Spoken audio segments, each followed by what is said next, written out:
Yun sir, so plug lang natin sir. So on off switch sa likod, same pa rin sa dati. Off, on, may switch. So minimum 10 dito sa soap. So hindi ko pa natanggal sir yung cover. May cover pa siya. Yung pinaka acrylic, may cover pa. So hindi siya, minimum 10 siya. So kung piso-piso, hindi siya gagana kasi kailangan umabot ng 10. So ayun sir. Umabot na ng 10 pesos yun sir. Ayan. Running na siya. Post function. Resume. Kabila. Minimum 5 lang. Cover.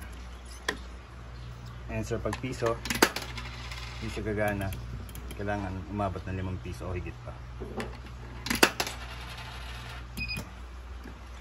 Ito sir, yung request mo na for client para sa owner, pwede mag additional time. So ayun sir, ito mo sir, nalalagdagan yung oras. So dito sir, kahit ayan, yan sir, nalalagdagan yung oras nyo. So kahit ikaw sir, ikaw ang gagamit sir, hindi mo na kailangan ng ng maggulog pa ng coins. Kasi ikaw naman yung owner. Saka ikaw lang naman din yung may alam. Pipindutin mo lang yung nasa likod. Yun yung credit natin, bypass credit. So pag gusto mo siya, pindutin mo lang yung sa likod, tapos doon ka sa harap.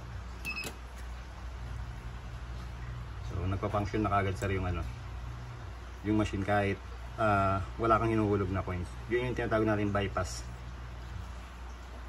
So resume natin. Ayan. So mag-add ng time o kaya basta maghulog ng coins. Yun sir, pindutin mo lang yung nasa likod niya. Yan. So ito sir, hindi pa natin natatanggal. So dry run lang natin sir, tapos ship na rin natin. Thank you.